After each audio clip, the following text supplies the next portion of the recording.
وعن كسر كينيا هلكن كي قدارا أورك أصلاً مركي الله أساسي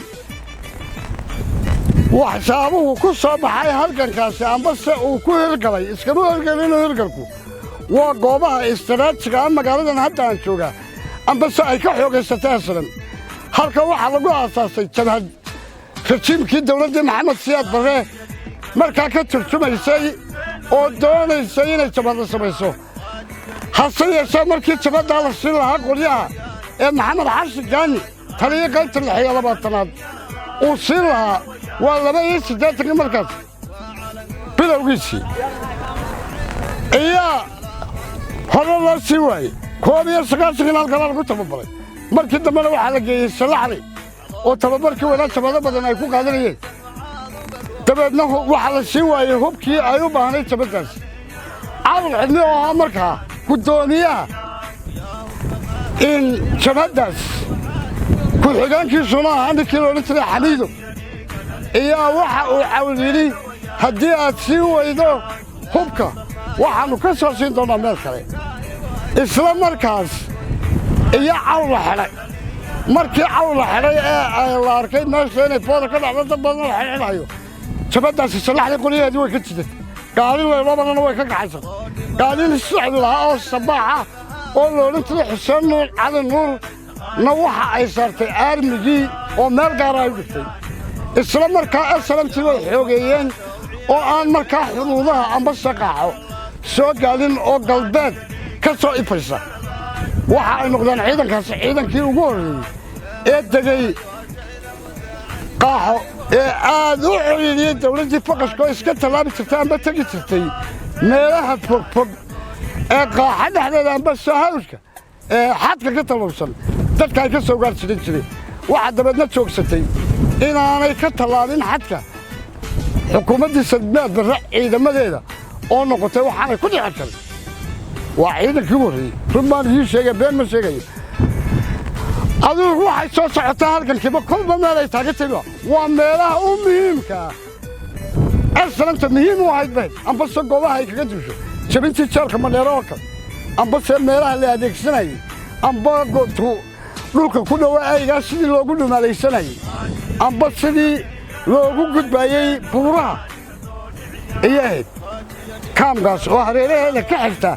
أي كحجار نور أي أو الله مرك شبهنا وحلونا تري مركز مقعد بوتنا وحلونا تري طبيل يداد بالونا تري وحنا عيدا فضل كل يلا بقول أنا بقى كذا كسر يوم أنا قلت توبر توبر كله يقول ما مركون تبي سلعني وإذا شو شبهنا وقلبك كبر قال سكون كذا حسين شبهنا سووا تايروا تلوه وأنا كمدش شبهدي مركي دمبه خجي هوب كقاطي هالكاتري السلام نايتري كل سجال بقول صدحية سدات تجيب بشي كودات شانا وري كودات ما شارك مدير شمسي وخجي تري شارك مدير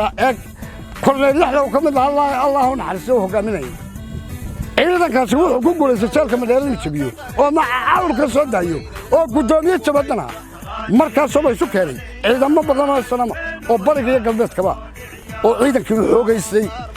halkaas ka soo faqatay waxa socotaba Cabdicasiis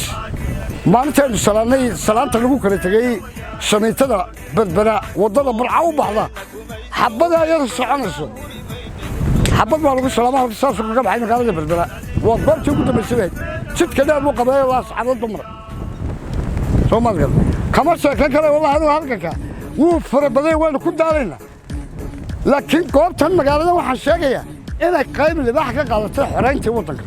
haday xoog ragtay iyo haday tahay xoog maaliyadeed iyo haday tahay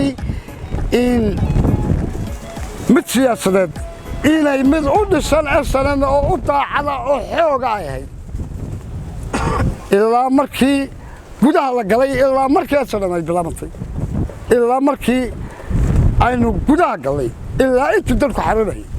waayo wadada xorriya halkan ay ka bilaabantay daba bahal markii ciidanka lagu leeyahay goobtii laga guray baa ciidanka ee la geenay daba bahal ee wadada xorriya maray ee deenta badna daga badna badbada ku dhacay goobaha u muhiimkaa bay ahayd sidaa awgeed waanu ku guulaysano waxaynu qaadanay dee dalkeenni baynu gacanta ku dhigno waynu cud baxnay waa ilaahay mahad alxamdulilaahi rabbilcaalamiin waxaase leeyahay anugu horta dee ma shaksi baan hoo waxba wanaag mooyaane dalkayga iyo dadkaygaba iyo ummadda Soomaaliya iyo sanad wixii ka jooga waa salaamaya waana guul wanaagsan laakiin geeska Afrika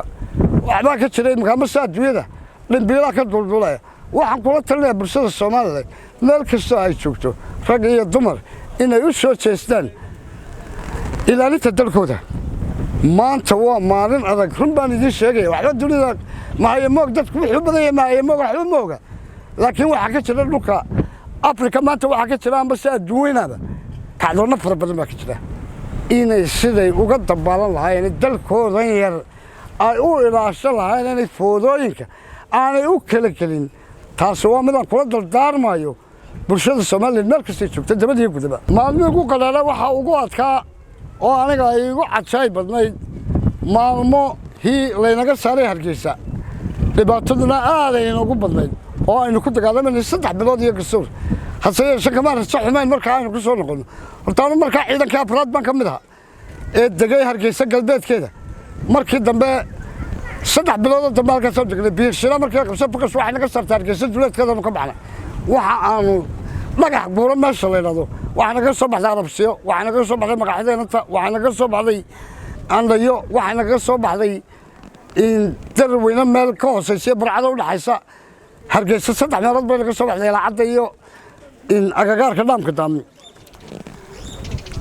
laba habeen baan u haynay dhagax guure hase yeeshee markii dambe waxaan ku guulaysanay caabudla iyo Arabsiyo dhaxdooda inaanu ka talowna habeen dambe markaana waxaanu degnay dhaboolaq galiyaga quraca burlimanagi halka waxaan u haynay habeen iyo maalin baan degnay xoolo badan halkaan lagu qolo markaa ciidankii aduu halkaas soo hadana laga tabaabshay waxaan go'aansanay inaan jogno galiyagana waan ka gurno dhaboolaq ceelka dhaboolaq leedahay markaa degnay dhaboolaq markii aan ka guurayna waxaan degnay xagal naga gudoomiyaha iyaga ururkii 20aad baan ka mid ahaa ururka koobaad guutadii 20aad gudoomiyaha iyaga wuxuu geeljiray nin oo jiray markaa geeljiray oo dibiilana joogi jiro tababarahan jiray bariga hore hase yeeshee dagaalka iyo ku yara taladiisii markii la gudoomiyaha halka galay iyo la tirxsanay Xuseen Cabdi nin la yiraahdo ina Cabdi oo ay dadku anigu ma leeyahay Xuseen Cabdi baan leeyahay Xuseen Cabdi weerar baan leeyahay ninka waa nin geesiya ruuxa waa nin libax waa nin aad u jeclay waa nin aad u soo argabay waana nin ku dhiiran dagaalka waana nin ciidankiisu guulaysan karo Xuseen Cabdi weerar dadku anigu uma yeelo dadku waxa la huuro weerar iyo habeenka talada la wareegay ninka geeljiray halkaas la guriday gudoomiyaha igana wuxuu noqday Xuseen Cabdi weerar ee guulaysay ee sida dadnimada ciidanka u tabaabsheeyay ee aan foqashay u soo sidaadiga soo joogtay wadadan aanu ballansanay halkaan aanu ku dignay